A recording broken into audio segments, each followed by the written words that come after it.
Hey everyone, welcome back for another deep dive. This time, we're looking at how one organization is really working to empower deaf communication in Ghana.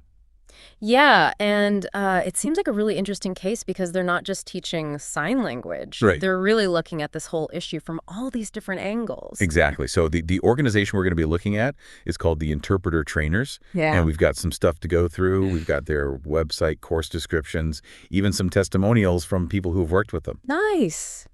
I'm really excited to jump into this and see what we can learn about what they're doing over there. Me too. And from what I've seen so far, they have like a really unique, Yeah. kind of multifaceted approach. Yeah, so let's break it down a little bit. Okay. The interpreter trainers have three main areas of focus: training, education, and advocacy. Right. So what are your initial thoughts when you hear that? Well, it definitely tells me that they understand how complex the communication challenges are for the deaf community. You Mhm. know, you can't just teach sign language. You really need to create an environment of understanding and inclusion. Yeah, And that's where education and advocacy come in. that's a really great point. Mm. I'm curious to hear more about how they're actually doing this. Yeah. So let's start with the training aspect. Okay. Their website mentions that they've trained this nationwide network of interpreters across Ghana, and they're offering courses in both Ghanaian and American Sign Language. It's really impressive.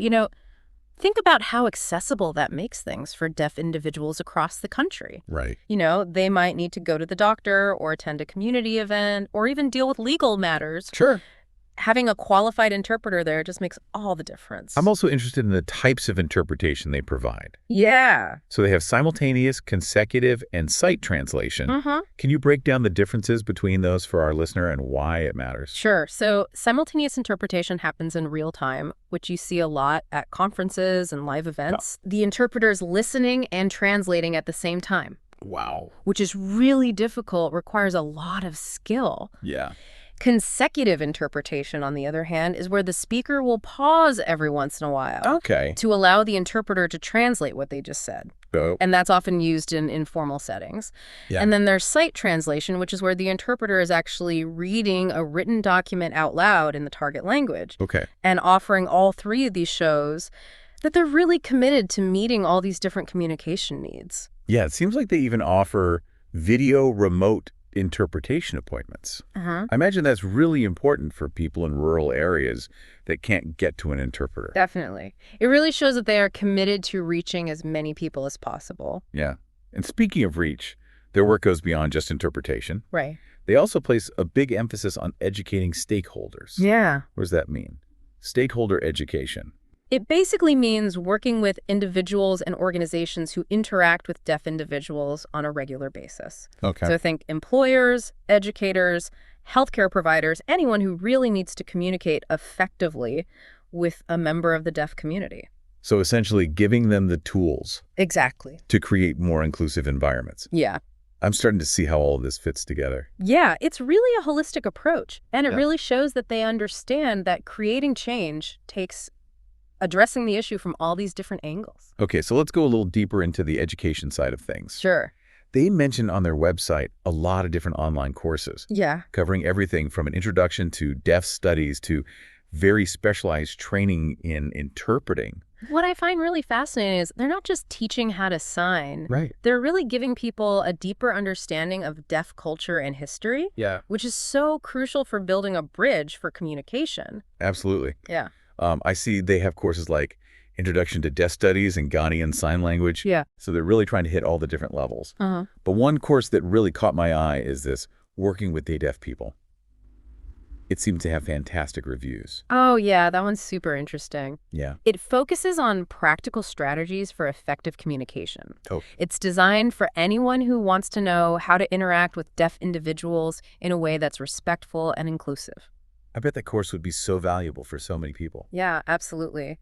Imagine a doctor taking that course. Right. They would be better at communicating with their deaf patients, Right. building trust, and then providing better care. It makes sense. Or think about a teacher who takes this course. Yeah. They're creating a more inclusive learning environment for all their students. It's amazing how far-reaching this work can be. It's not just training interpreters. It's about getting entire communities to understand and embrace inclusive communication. Yeah, that's a great way to put it. And we haven't even talked about the global advocacy work. I am so excited to hear about that in the next part of our deep dive. Yeah, me too. This is already so much more than I expected. The interpreter trainers are a force to be reckoned with when it comes to this kind of work. Yeah. And I can't wait to learn more. Me too. Yeah. Okay, so let's talk about this global advocacy work. Yeah. What can you tell us about that?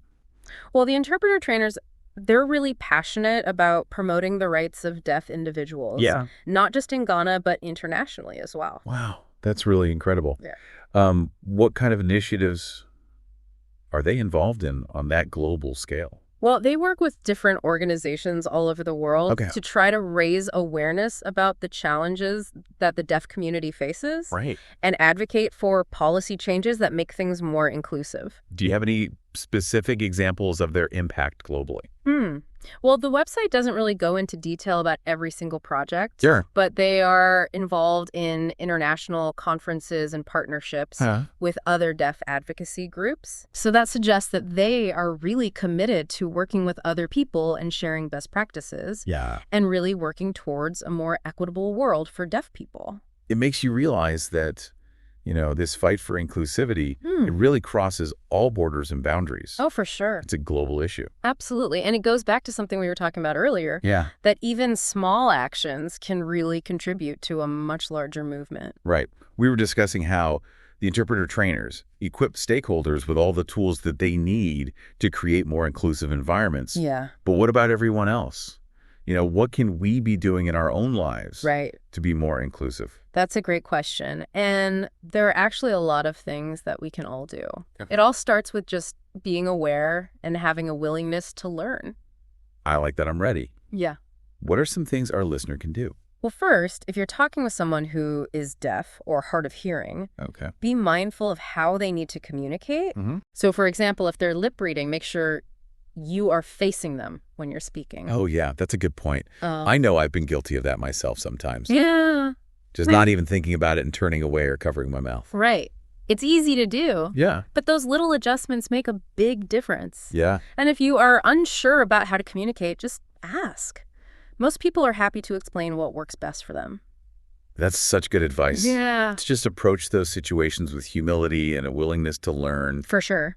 Are there any other ways that we can support the deaf community? Oh, yeah, absolutely. So you could support an organization like the Interpreter Trainers, Okay. donate to their cause, volunteer your time. Even just spreading awareness Exactly. about their work Yeah. and the importance of inclusivity. Yeah. Any little thing can have a ripple effect. What about educating ourselves about deaf culture and history? Oh, that's huge. Yeah, there's so many resources online and in libraries. Okay. You could even try to learn some basic sign language. That's a great idea. Even just a couple of signs can go such a long way Yeah. to show respect and bridge that communication gap. And who knows, you might find that you love it and you want to learn more. Maybe our listener will end up taking one of the interpreter trainers' online courses. I hope so. The more people we have who are able to communicate with the deaf community, the more inclusive everything is. I'm really struck by how the interpreter trainers, they do such a good job at empowering individuals Right. while also pushing for change Yeah. at the same time. In a bigger level. It's not just the immediate needs. Yeah. It's working towards a future where deaf individuals have equal access in all aspects of life. It's a long-term vision, Yeah. but they are putting in the work now. Right. And the best part is we can all be a part of that. Yeah. It's empowering to realize that even small actions can really make a big difference. Absolutely. Okay. So speaking of empowering, let's look at some individual stories Yeah, let's do it. that show the impact of their work. Yeah. They have a section on their website dedicated to testimonials Right. from people whose lives have been touched by the interpreter trainers. Yeah. And I'm really curious to hear what they have to say. Me too. Those personal experiences are really powerful. Yeah, let's dive into those testimonials in the last part of our deep dive. So we spent all this time talking about the interpreter trainers and everything they're doing in Ghana. Yeah. But sometimes the best way to really see the impact is to hear from the people that it's touched. Oh, absolutely. Stats and descriptions can only tell you so much. Right. It's those stories, those real stories that really make you understand. Exactly. And luckily, the interpreter trainers have a whole section on their website Yeah. for testimonials. Nice. So we can really hear from people. Cool. I'm really excited to dive into these. Me too. Let's see what people have to say. Okay, here's one from Henrietta Asma. She's a sign language interpreter, and she says, the interpreter trainers really transformed my approach to handling sign language interpreting assignments. I learned so much of the workshop. Highly recommend it. That's awesome. It really shows you how good their training programs are. Yeah. You know, they're not just teaching the signs. They're really making sure people understand what it means to be an interpreter. Yeah, it makes you realize that being an interpreter, it's not just about knowing the language. Right. It's about being a bridge Mm-hmm. between cultures and advocating for the needs of the deaf individual. Yeah, making sure there's clear and respectful communication. It's about empowering people to live their lives to the fullest. Exactly. And think about how Henrietta's experience will affect others. Right. You know, she'll go on to interpret for so many more people, Yeah. and she'll have this new skill and sensitivity. Exactly. It's like a ripple effect. Yeah, a chain reaction of positivity. I love that. It's amazing. Yeah. We only have a handful of testimonials here, but I can only imagine all the other people that the interpreter trainers have helped. Oh, for sure. Like, picture a doctor who took that course, Right. working with deaf people. And now they feel so much more comfortable and confident when they have deaf patients. Yeah. So they can communicate better and provide better care. Or a teacher who's learned some basic sign language. Yeah. And now their classroom's more inclusive. Yeah. And all the students feel seen and heard. It's those little things Yes. that make such a huge difference. And it creates a better world for everyone. Absolutely. It's so inspiring. And it all starts with organizations like the interpreter trainers. Yeah. They're out there actually doing the work to break down those communication barriers Yeah. and build a more inclusive society. Absolutely. As we wrap up this deep dive, what's the one thing you want our listeners to remember? I think it's that empowering deaf communication. It's not just about sign language. It's about recognizing the humanity and the rights of deaf people. Yes. Creating a world where everyone can participate no matter how they communicate. That's a great way to put it. Yeah. And it's a good reminder that we can all do something Yeah. to make that happen. But sure. Whether it's learning some sign language, Yeah. supporting organizations like the interpreter trainers, Mm-hmm. or just being more mindful in our interactions. Absolutely. We can all make a difference. Every little bit counts. So if you're feeling inspired by what you've heard today, Yeah. don't let that feeling fade. Take action. Get out there and do something. The journey to a more inclusive world starts with each of us.